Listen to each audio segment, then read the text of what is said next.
فیقولون انت آدم ابو الناس، آپ آدم علیہ السلام ہو، سارے انسانیت کے ابا جی ہو. خلقک اللہ بیدہ، رب نے تجھے اپنے ہاتھ سے پیدا کیا. واسکنک جنتہ، اور رب نے آپ کو جنت میں رکھا. واسجد لک ملائکتہ، اور وہ شان دی کہ اپنے فرشتوں سے سجدہ تمہارے لیے کرایا. بڑی قدر ہے رب کے دربار میں آپ کی. آج ہم پھنسے ہوئے ہیں.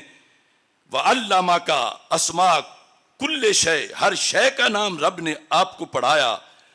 تو آج ہم یہ چاہتے ہیں کہ آپ ہماری سفارش کرو اللہ کے پاس. حتی یریحنا من مکاننا ھذا، یہ اس جگہ کروڑوں لوگ، اربوں لوگ ہیں اور گرمی بڑی ہے، یہاں سے ہمیں کہیں آگے پیچھے بھیجا جائے، ہماری سفارش کرو. فیقولوا لست ہناکم، یہ میں نہیں کر سکتا کام. کیوں؟ وَيَذْكُرُ خَطِيئَتَهُ، وہ اپنی خطیہ کا ذکر کریں گے. یہ بخاری ہے، یہ مسلم ہے. پتہ نہیں وہ کس طرح لوگ بخاری پڑھاتے ہیں. اگر بخاری پڑھی پڑھائی ہو تو پھر تو پتہ ہونا چاہیے کہ مقام نبوت میں لفظ خطا کا ذکر آتا ہے. یہ نہیں ہمیں کوئی شوق ہے کہ ہم بار بار اس کو بیان کریں، مگر جو حقیقت ہے وہ تو علم میں ہونا چاہیے. فَيَذْكُرُ خَطِيئَتَهُ، حضرت آدم علیہ السلام اپنی خطیئہ کا ذکر کریں گے. وہی اجتہادی خطا دانہ کھانے والی کہ میں تو نہیں آج بولوں گا اللہ کے دربار میں، اس کا جلال بڑا ہے.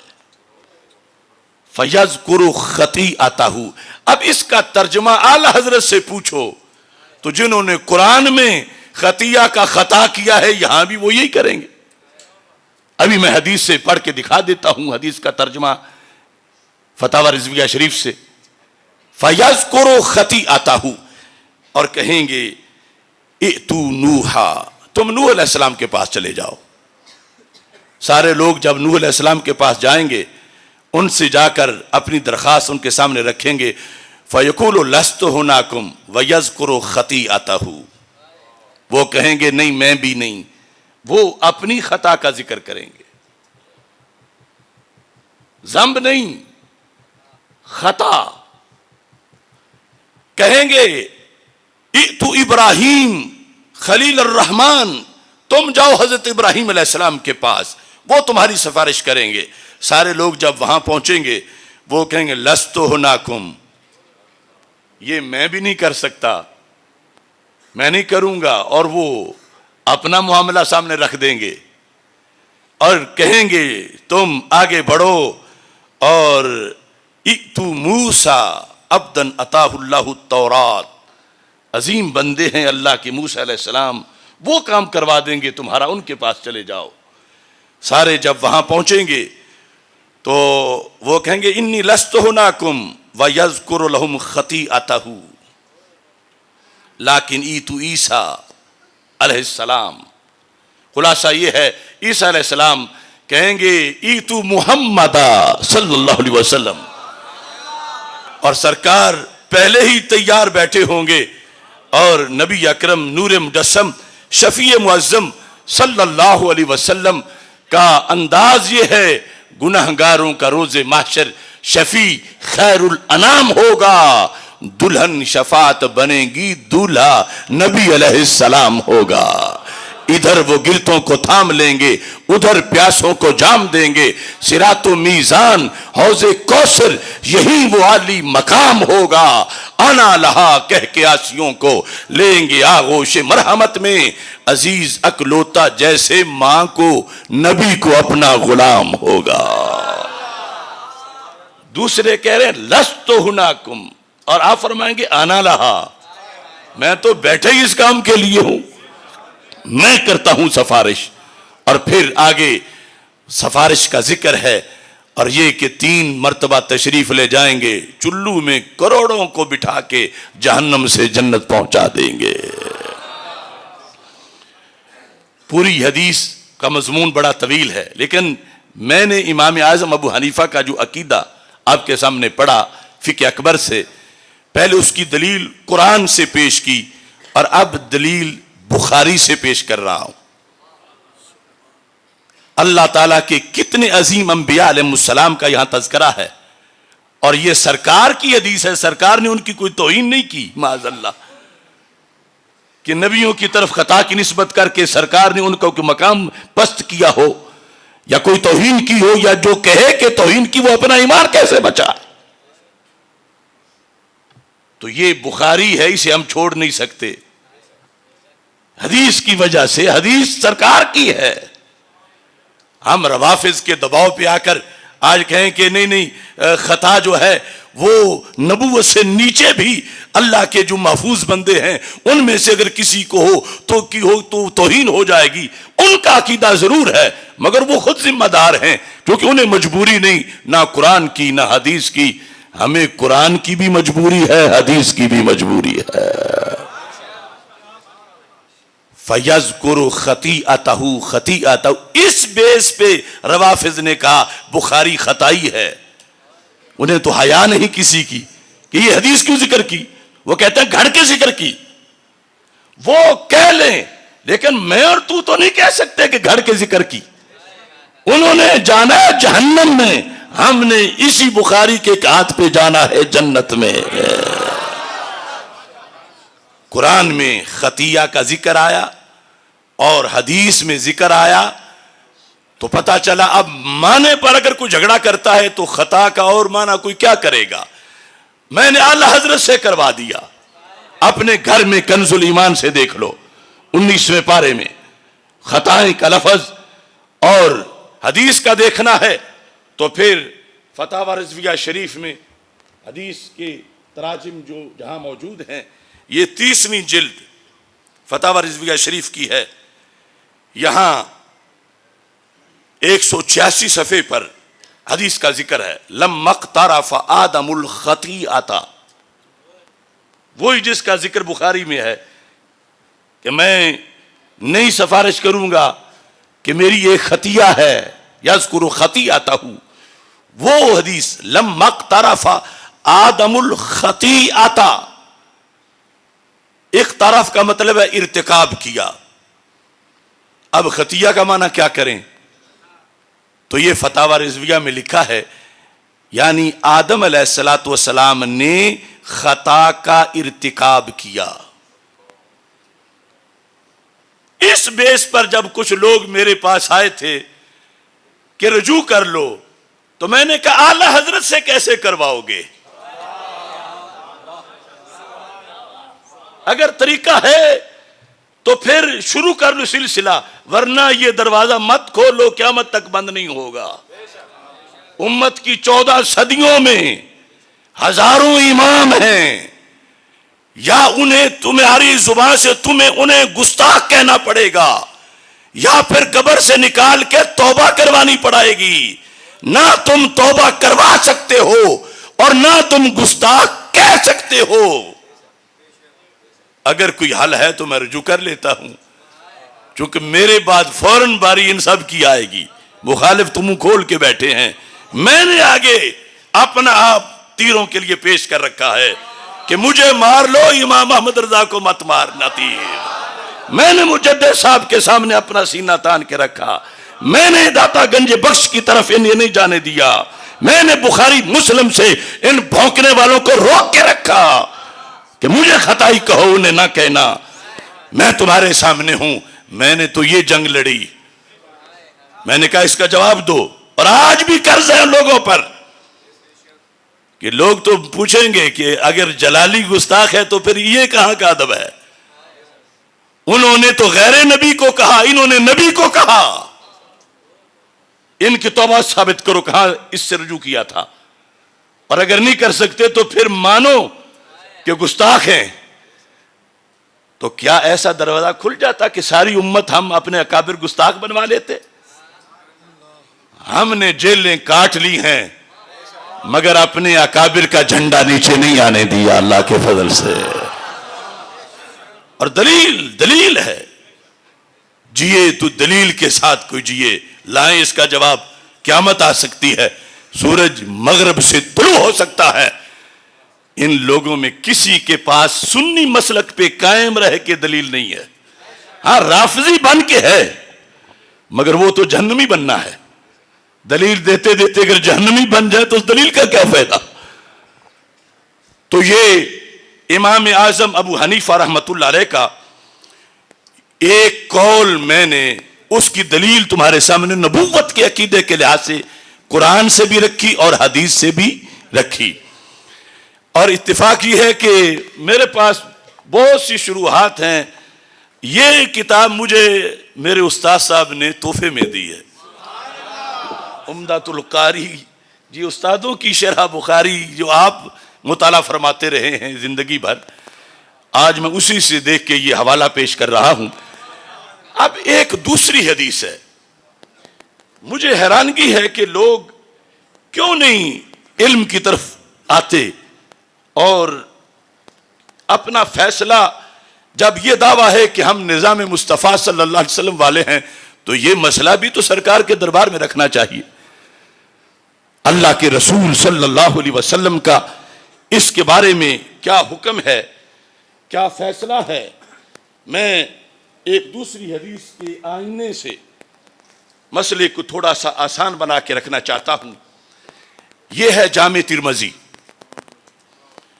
اس کے اندر جلد نمبر 3 صفحہ نمبر 382 حدیث نمبر 2499 حضرت انس رضی اللہ تعالیٰ عنہ راوی ہیں. اور لفظ اتنے آسان ہیں کہ جو دارالعلوم پڑھنے نہیں گئے ان کو بھی ترجمہ آئے گا. لفظ کل کا معنی کس کو نہیں آتا اور ابن آدم کا معنی کس کو نہیں آتا. آدمی ہو اور ابن آدم کا معنی نہ. اور اگلا لفظ وہ جو انہوں نے ہمارے لیے مشہور کر رکھا ہے. حدیث کیا ہے؟ میرے آقا صلی اللہ علیہ وسلم کا فرمان ہے. یہ سیاستہ میں پہلے نمبر پہ یہ پیش کر رہا ہوں. ترمذی شریف. حدیث کیا ہے؟ کل ابن آدم خطاء. کل ابن آدم, اگر جدا کریں گے کلو ابن آدم, کل ابن آدم خطاء. خطا سے یہ مبالغہ ہے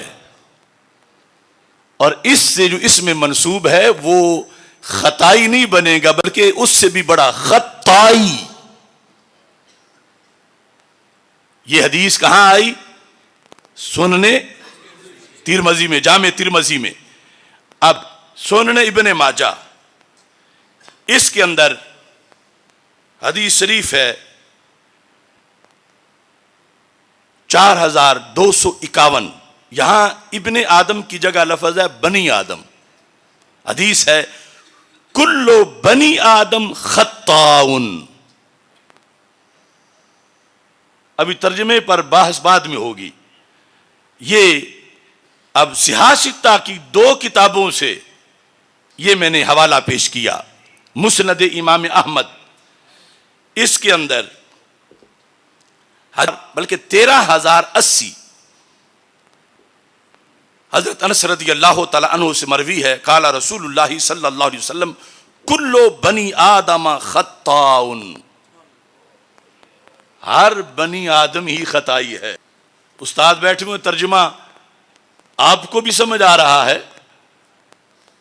اور مستدرک للحاکم, اس کے اندر ویسے تو سینکڑوں کتابوں میں ہے, میں مختصر کرنا چاہتا ہوں. مشکات میں بھی ہے. حدیث نمبر 7691 کلو بنی آدم خطاء. یہ ساری میں نے کتابیں کھول کے رکھ کے سامنے حدیث پڑھ دی ہے کہ اللہ کے رسول صلی اللہ علیہ وسلم کا فرمان ہے کلو بنی آدم, ہر بنی آدم کیا ہے؟ خطا ہے. ہر بنی آدم. اور اس میں جب اس میں منسوب بنائیں گے ہوگا خطائی ہے. اب جو لوگ روافض کی تو بات چھوڑو, وہ تو اس لسٹ میں ہی نہیں کہ جنہیں کوئی جنت کا سبق دیا جائے ان کے تالے لگے ہوئے ہیں. یہ جو نیا ٹولہ بن رہا ہے ان کی محبت میں. اگر تمہیں کوئی تانا دے، او آدمی، او آدم کے بیٹے، او بندے دے پترا، آدمی، تو تم کہو گے کہ تو نہیں آدمی، تو کسی اور نسل کا ہے. جب حدیث کہتی ہے کہ جو بھی ابن آدم ہے وہ خطائی ہے، تو جو ہمیں خطائی کہتے ہیں خود کس نسل کے؟ ہمیں تو ہمارے نبی علیہ السلام نے فرما دیا، چونکہ ہم ابن آدم ہیں، ہم ابن آدم ہیں اور ہم خطائی ہیں، چونکہ جو بھی ابن آدم ہے وہ خطائی ہے. یہ حدیث ترمذی میں آئی ہے اور میں نے پڑھ کے سنائی ہے. اسے سمجھنے میں بھلائی ہے، جو نہیں سمجھیں گے ان کی رسوائی ہے. اگر پنجابی میں کہوں جیڑا بھی بندے دا پتر ہے وہ خطائی ہے، تو سن آ کے یہ خطائی نے خود کی دسنا چاہتے ہیں، جو کہ بندے دا پتر تے خطائی ہے. سرکار فرما رہے ہیں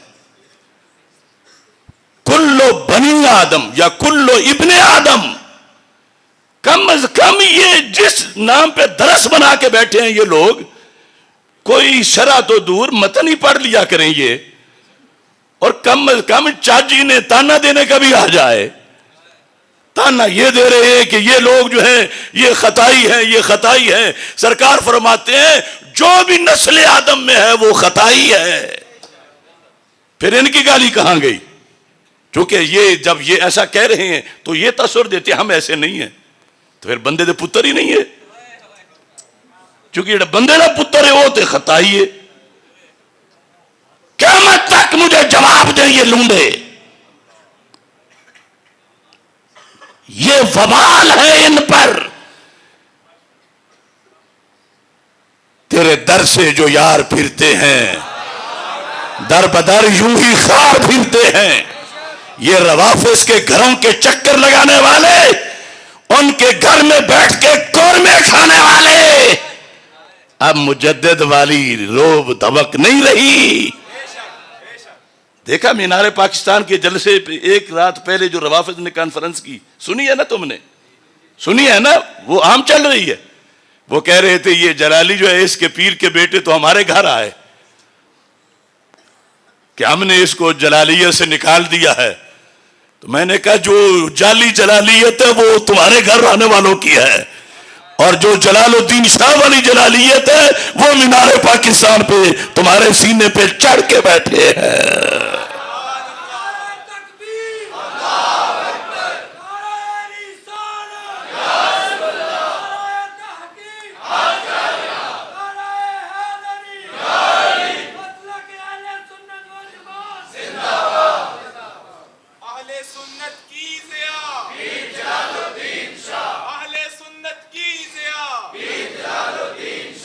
اب اس کی دو شروحات میں آپ کے سامنے رکھنا چاہتا ہوں. میں صرف خطائی کہنے والوں کو آئینہ اسے دکھانا چاہتا ہوں، باقی مسئلہ بھی اس میں ہے. استاد محترم باقی شیوخ الحدیث اسی مسئلے سے فیصلہ کرنا بڑا آسان ہے کہ جو 3-4 سال سے مسئلہ چلا ہوا ہے کہ اس کا حدیث میں مسئلہ کیا لکھا ہے کہ کلو بنی آدم خطاؤن. بنی آدم کے ہر فرد کا تذکرہ ہے اور ان کی طرف خطا کی نسبت ہے، اور یہ حدیث ہے. کیا آپ حدیث آپ نہیں پڑھیں گے کہ روافظ ناراض نہ ہو جائیں؟ ترجمہ نہیں کریں گے کہ روافظ ناراض نہ ہو جائیں؟ حضرت شیخ عبدالحق محدث دہلوی رحمت اللہ علیہ اشیاۃ اللمعات کے اندر جب اس حدیث کا ترجمہ کرتے ہیں تو آپ فرماتے ہیں اکثر فرزندان آدم کے در حکم کل اند خطا کنندان. صرف نبیوں کو نکالنے کے لیے کہ نبی مستثنا ہے. اگر خطا کا معنی خطا اجتہادی نہیں لینا، اگر لینا ہے تو پھر ان کی طرف بھی نسبت وہ امام صاحب نے لکھی. اور لکھتے لکھتے یہ جملہ چیلنج ہے قیامت تک ان لوگوں کے لیے. فرماتے ہیں کہ ہر کے ہست از آدمیاں، یعنی جو بھی آدمی ہے، جو بھی جز انبیاء صلوات اللہ وسلام علیہم سوائے نبیوں کے کہ معصوم اند، چونکہ وہ معصوم ہیں، کہتے ہیں ہر کے ہست از آدمیاں از خطا خالی نہ باشن، جو بھی آدمیوں میں سے ہے سوائے نبیوں کے، چونکہ وہ معصوم ہیں، اور جو معصوم نہیں ہیں یعنی نبیوں کے سوا ہر فرد، شیخ عبدالحق محدث دہلوی کہتے ہیں از خطا خالی نہ باشن، وہ خطا سے خالی۔ اب نبیوں کے سوا ہر فرد میں کیا اہل بیت کے افراد نہیں آتے؟ کیا صحابہ کرام نہیں آتے؟ کیا اولیاء نہیں آتے؟ تو کیا یہ شیخ عبدالحق محدث دہلوی گستاخ ہیں سارے ولیوں کے؟ از خطا خالی نہ باشن، یہ ترجمہ لفظ خالی بھی تمہیں ترجمہ آتا ہے، یہ سارا آسان سا۔ اور اسی پر جو شرح طیبی ہے مشکات کی، اس میں اس حدیث کے تحت انہوں نے لکھا فیہ تعمیم و جمیع بنی آدم، یہ ان کا اپنا شرح کا انداز ہے کہ کل بنی آدم خطاء، کہتے ہیں فیہ تعمیم و جمیع بنی آدم، کہ اس میں ہر بنی آدم، مرد و زن سارے اس میں موجود ہیں، سب شامل ہیں، حتی الانبیاء، یہاں تک کہ انبیاء بھی، لیکنہم خصوا، مگر نبیوں کو خاص کر دیا گیا، کیوں؟ لکونہم معصومین، چونکہ وہ معصوم ہیں، وہ باہر ہیں، اور جو غیر معصوم ہیں، اور سنیوں کے نزدیک نبیوں کے سوا سبھی غیر معصوم ہیں، اہل بیت ہوں یا صحابہ ہوں رضی اللہ تعالیٰ عنہم، تو کہا وہ سارے اس میں داخل ہیں۔ تو یہ تو مضمون حدیث ہے کہ انبیاء علیہ السلام کے سوا اگر عقیدہ سنیوں والا ہے تو پھر از خطا خالی نہ باشن، اور انہوں نے مطلقاً لکھا، حالانکہ جو ہمارا مسئلہ چھڑا وہ خطا اجتہادی کا تھا، اول بھی بتایا اسی تقریر میں، آخر بھی بتایا اسی تقریر میں، یہاں انہوں نے مطلقاً یہ لکھا، تو پھر کیا یہ کتابوں والا دین دفن کر دیا جائے معاذ اللہ؟ یہ حدیثیں ساری چھوڑ دی جائیں کہ میرا ماموں نہیں مانتا، میرا چچا نہیں مانتا، میرا سسر نہیں مانتا، میرا فلاں نہیں مانتا؟ تو ہم نے کلمہ چچا سسر کا نہیں پڑھا، سرکار مدینہ کا پڑھا ہے۔ اور اگر کسی کے پاس جواب ہے تو قیامت تک لے آئے، مہلت قیامت تک کی ہے، چونکہ صدیوں تک بھی نہیں بنے گا، صرف اپنے حجروں میں بیٹھ کے کڑ سکتے ہیں، مگر پڑھ لیں تو مسئلہ حل ہو جائے۔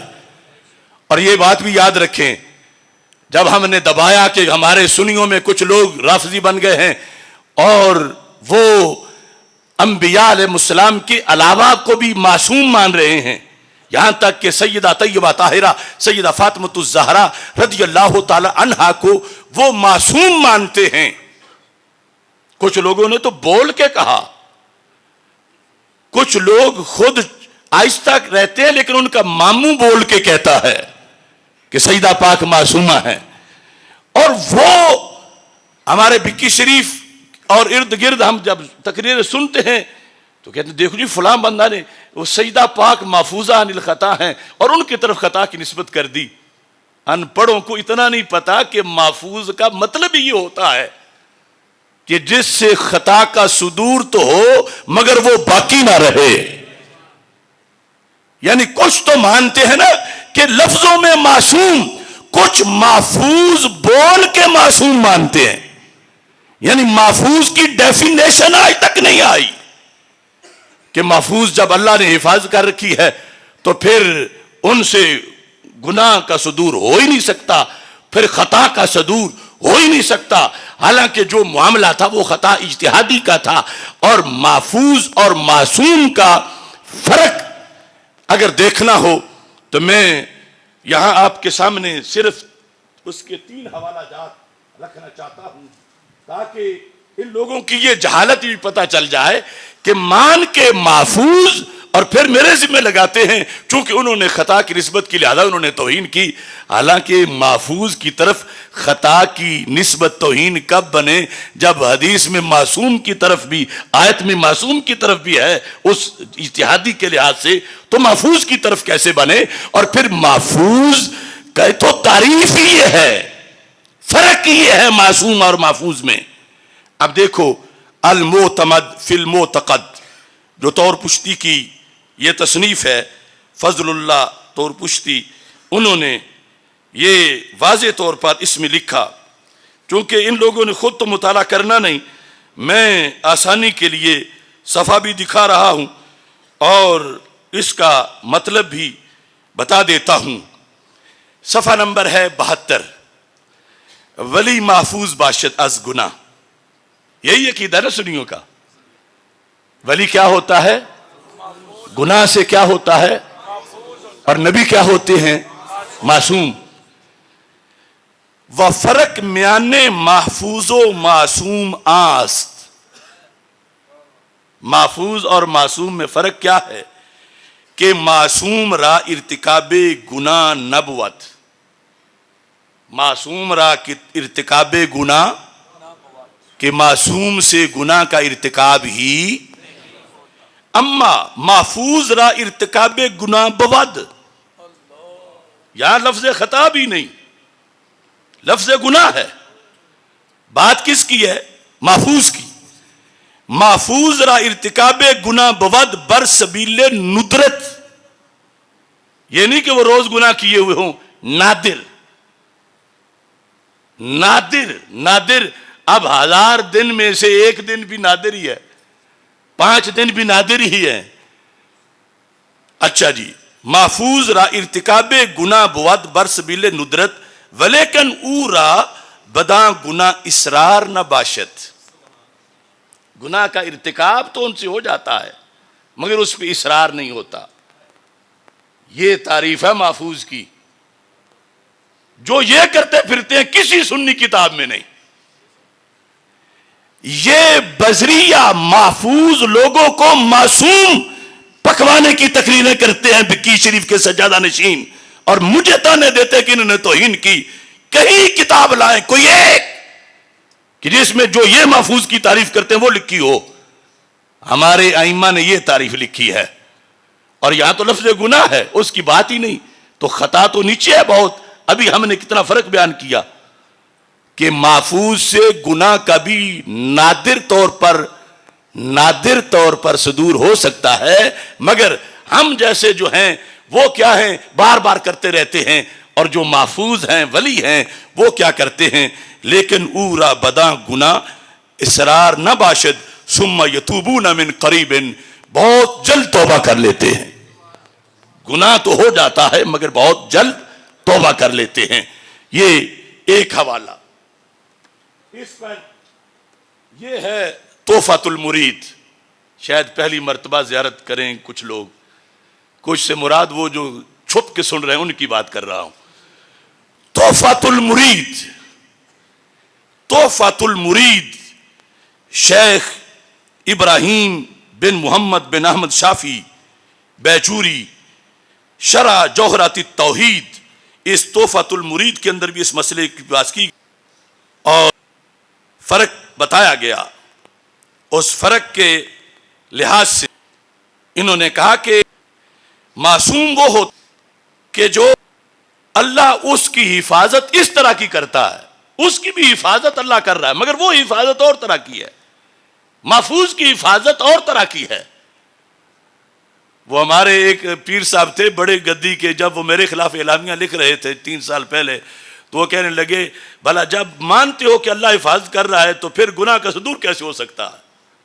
اللہ جب حفاظت کر رہا ہے. یعنی یہ ان ان پڑھوں نے محفوظ کوئی معصوم بنایا ہوا ہے. تو معصوم کی یہ تعریف ہے کہ حفظ اللہ للمکلف من الذنب مستحالت وقوعہ، کہ وہاں ذنب کا پایا جانا ہی محال ہے. معصوم وہ ہے، اس کی ایسی حفاظت ہے کہ وہاں ذنب کا پایا جانا ہی. اور جو محفوظ ہے حفاظت اس کی بھی ہے، مگر وہاں ذنب پایا جاتا ہے اور وہ پھر فوراً توبہ کر لیتے ہیں۔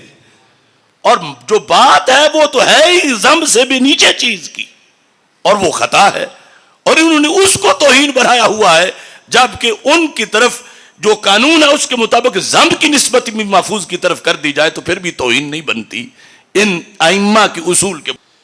اور پھر یہاں پر ایک اور حوالہ اس آپ کے سامنے رکھنا چاہتا ہوں، اسی موضوع ائمہ نے جو لکھا المنح القدسیہ علی الحکم العطائی، یہ بھی تصوف کی کتاب، الزام ہم پہ ہے کہ ہم نے تصوف کبھی پڑھا، یہ تصوف کی کتاب ہے، اور اس کے اندر یہ لفظ لکھے ہوئے ہیں 82 صفحے پر، الفرق بین المحفوظ والمعصوم۔ اب ہم تو کھیر پکا کے دے رہے ہیں، یہ ساتھ حوالہ تقریر کے نظر آئے گا، علیحدہ سکین کر کے دے دیں گے تاکہ کم از کم یہاں سے ہی پڑھ لیں اور اپنے عقیدے کو برباد نہ کریں، کیونکہ اگر لفظ کوئی اور رکھ کے حقیقت کسی میں کوئی اور مانی جائے تو حکم تو اس حقیقت پہ لگتا ہے، لفظ پہ نہیں لگتا۔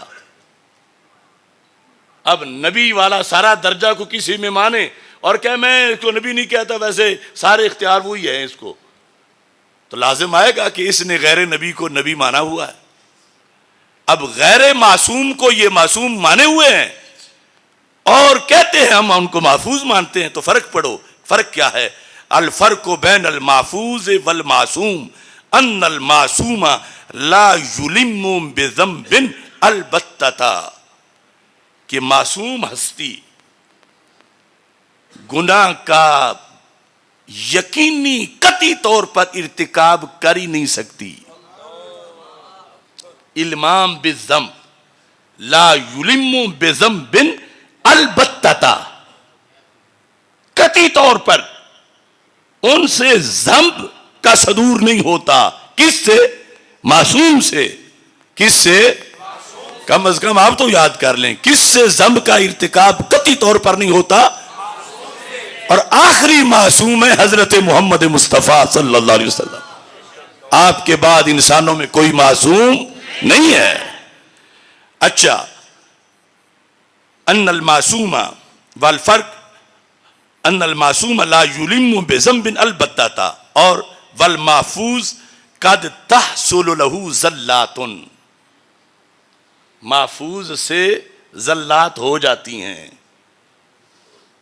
محفوظ سے زلات، لیکن لا یکون منہ اصرار، زلات ہو جاتی ہیں نادر طور پر مگر ان پر اصرار، بل یتوب من قریب، محفوظ ہستی بہت جلد توبہ کر لیتی ہے، لیکن یہاں زلات کا ارتکاب لکھا، زلات کا ارتکاب ان سے ہو جاتا ہے۔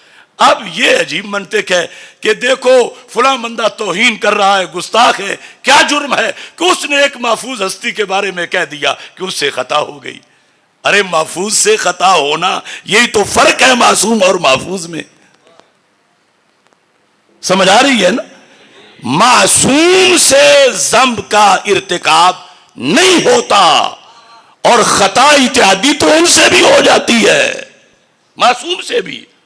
اور پھر یہاں تو بات ہی محفوظ میں ہے، اور محفوظ کی تو تعریف ہی یہ ہے کہ اس کے بارے میں لفظ ذنب بھی لکھا گیا، زلات بھی لکھا گیا، خطا بھی لکھا گیا، کہ ان سے یہ نہیں کہ خطا ہوتی نہیں، کبھی کبھی ہو جاتی ہے مگر اصرار خطا پہ نہیں ہوتا، اور وہ بہت جلد توبہ کر لیتے ہیں۔ یہ تو ان کا اہل سنت کے نزدیک محفوظ کی ڈیفینیشن ہے۔ اب یہ جو مذہب ہے اہل سنت کا، یہ بیان کرنا یہ توہین کہاں ہے؟ یہ تو مذہب ہے۔ اس قدر جہالت نے آ کر آستانوں اور بعض مدارس اور بعض آستانوں، ہر آستانے کی بات نہیں کرتا، آستانے ہی تو ہماری قوت ہے، ہمیں ملا ہی سب کچھ آستانوں سے ہے، لیکن یہ صورتحال میں نے آپ کے سامنے صرف چند حوالے رکھے ہیں، کسی کو گالی نہیں دی۔ ہمارے میزبان سادات کرام ہیں اور ان کی شادی کا موقع ہے، لیکن پتہ چلا کہ انہیں کوئی بندہ آ کے تنگ کرتا رہا ہے کہ وہ آئیں تو یہ تو ہمارا ان سے یہ اختلاف ہے، تو میں نے کھول کے بیان کر دیا۔ اب اگر پنجابی میں کہتے ہیں ٹکر ساگ چاہتا ہے تو جواب دے دیں.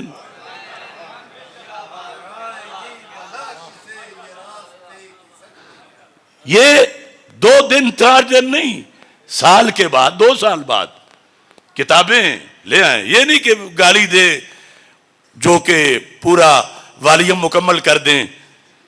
تو یہ دین ہے ہمارا، اور ہم دین والے لوگ ہیں. دین کے سطح پہ دین کی دلیل کے ساتھ بات کی جائے.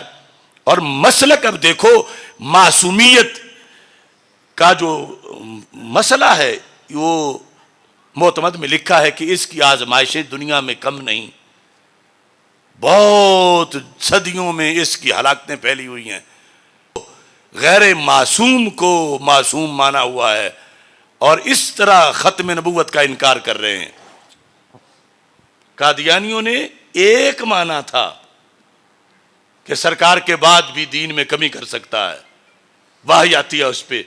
اور کچھ لوگوں نے 12 مانے ہوئے ہیں، اور اختیار ان کا پورا سرکار والا مانا ہوا ہے. ہمارے نزدیک میرے نبی علیہ السلام کے وصال کے بعد ایک بھی حدیث نبوی اب نہیں آ سکتی، وحی نہیں آ سکتی. کیوں نہیں آ سکتی؟ کہ آپ آخری معصوم ہیں. لہذا یہ کوئی آسان بات نہیں. اس لیے ہم سارے طوفانوں کے مقابلے میں ڈٹ گئے ہیں کہ کل قیامت کے دن پوچھا جائے گا بیٹھے تھے تم، ورنہ ہمیں ساری دنیا کے دورے اور کیا اب پابندیاں مجھ پر تو کیا میری تصویر پر بھی ہیں. نہ امریکہ میں گھس سکتی ہے، نہ برطانیہ میں جا سکتی ہے. جس کی تصویر پر اتنے پیرے ہوں، خود کتنے ہوں گے؟ صرف اسی لیے کہ ہم نے اس مسلک پہ کمپرومائز نہیں کیا. اور اسی پر آج اپنی بات ختم کر رہا ہوں. اللہ تعالیٰ اس موقع کو مزید بابرکت بنائے.